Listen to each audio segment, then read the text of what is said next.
दोस्तों स्वागत है आप सभी का आपके अपने YouTube channel GK search engine पर। तो दोस्तों आज के इस वीडियो में हम बात करेंगे आरपीएससी आरओईओ एग्ज़ाम से संबंधित महत्वपूर्ण क्वेश्चन की। जी हां, राजस्थान नगर पालिका अधिनियम 2009 से संबंधित 10 महत्वपूर्ण क्वेश्चन हम इस वीडियो में डिस्कस करने वाले हैं। तो ये 7वां वीडियो है। इसकी पीडीएफ फाइल भी आप वीडियो के डिस्क्रिप्शन बॉक्स से टेलीग्राम चैनल का लिंक दिया हुआ है, जहां से आप डाउनलोड कर सकते हैं। कल के वीडियो में मैंने आपसे एक क्वेश्चन पूछा था, जो था राजस्थान नगर पालिका अधिनियम 2009 की किस धारा में यह उल्लेख मिलता है कि कोई भी व्यक्ति किसी नगर पालिका में सदस्य का पद और पंचायती राज संस्था में सदस्यता एक साथ धारण नहीं कर सकता। तो ये आपको बता दें कि धारा 42 के अंतर्गत वर्णन किया गया है, यानी कि सी ऑप्शन इसका बिल्कुल सही था। जिन दोस्तों ने ऑप्शन सी कमेंट बॉक्स में सही जवाब दिया था उनको हार्दिक शुभकामनाएं। तो चलिए स्टार्ट करते हैं आज के जो राजस्थान नगर पालिका अधिनियम से संबंधित 10 महत्वपूर्ण क्वेश्चन की। पहला क्वेश्चन है, राजस्थान नगर पालिका अधिनियम 2009 के प्रावधानों के तहत अगर किसी नई नगर पालिका का गठन हुआ है तो नए सदस्यों का चुनाव कितने दिनों में करवाया जाना आवश्यक है। तो अगर आपको बता दें कि नई नगर पालिका का गठन किया गया है तो नए सदस्यों का चुनाव है वो नियत दिन से 6 माह की कालावधि के भीतर करवाए जाएंगे, यानी कि बी ऑप्शन इसका बिल्कुल सही हो जाएगा। आइए जानते हैं इम्पोर्टेंट फैक्ट्स। तो राजस्थान नगर पालिका अधिनियम 2009 की धारा 3, ध्यान रखना धारा 3 के अनुसार किसी नई नगर पालिका के गठन होने पर उसके नए सदस्यों का निर्वाचन नियत दिवस से 6 माह की कालावधि के भीतर भीतर करवाया जाता है, यानी 6 महीने में चुनाव होना इसमें आवश्यक है। इसके अलावा अगर बात की जाए नियत दिवस से, वह दिन अभिप्रेरित है जब नई नगर पालिका का गठन किया गया है। जिस दिन गठन हुआ है उससे लेकर 6 महीने तक जो नगर पालिका में इसमें निर्वाचन करवाए जाने आवश्यक है नए सदस्यों के लिए।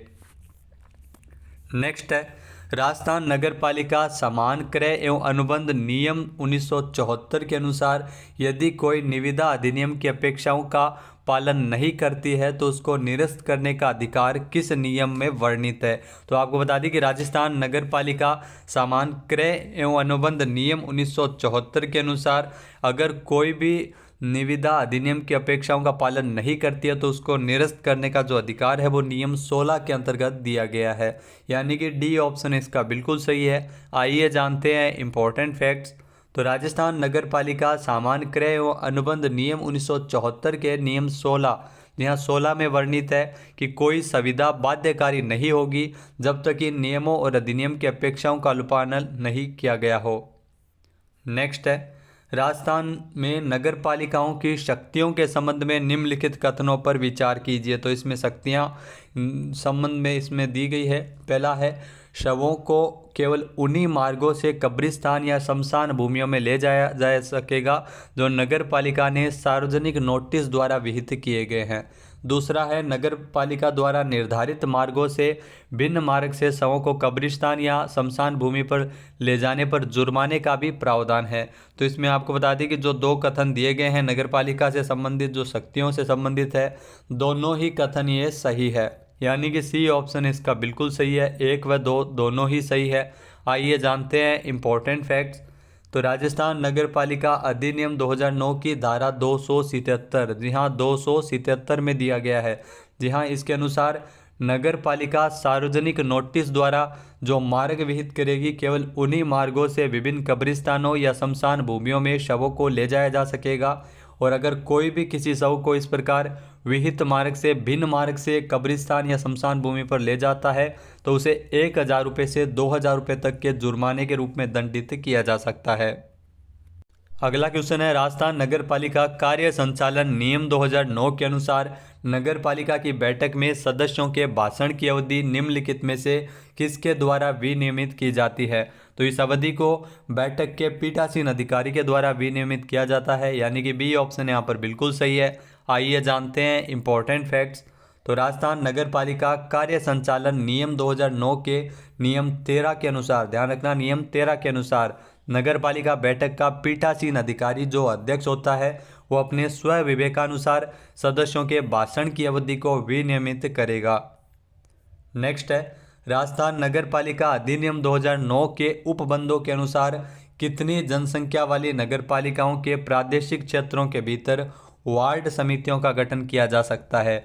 तो आपको बता दें कि 3 लाख या उससे अधिक जनसंख्या वाली नगरपालिकाओं के जो प्रादेशिक क्षेत्रों के भीतर वार्ड समितियां गठन की जा सकती है, यानी कि बी ऑप्शन यहाँ पर बिल्कुल सही है। आइए जानते हैं इम्पोर्टेंट फैक्ट्स।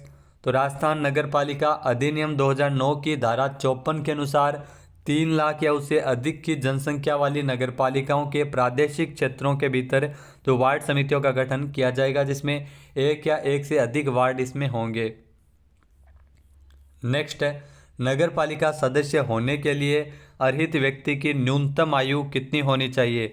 तो नगरपालिका सदस्य होने के लिए इसमें न्यूनतम आयु है वो 21 वर्ष होनी चाहिए, यानी कि बी ऑप्शन इसका बिल्कुल सही है। खास बात यह कि धारा 21 में यह वर्णित है कि 21 वर्ष है वो न्यूनतम आयु होनी चाहिए नगरपालिका सदस्य होने के लिए।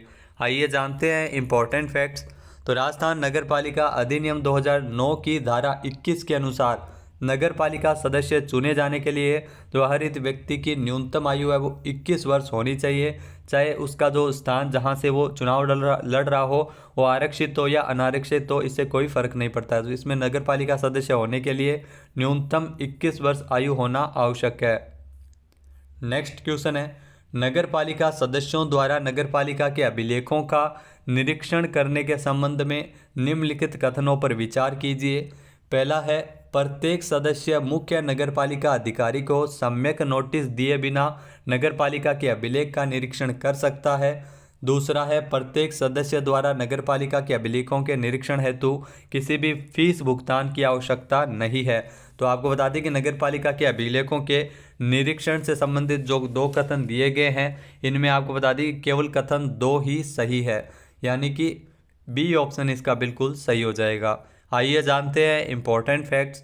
तो राजस्थान नगरपालिका अधिनियम की धारा 52 के अनुसार नगरपालिका के प्रत्येक सदस्य को मुख्य नगरपालिका अधिकारी को सम्यक नोटिस देने के पश्चात, यानी नोटिस देना अनिवार्य होता है, इसमें नोटिस दिया जा सकता है, लेकिन बिना नोटिस ये काम नहीं हो सकता। तो नोटिस देने के पश्चात नगरपालिका कार्यालय में बिना किसी फीस भुगतान किए नगरपालिका के अभिलेख का निरीक्षण करने का इसमें अधिकार होगा।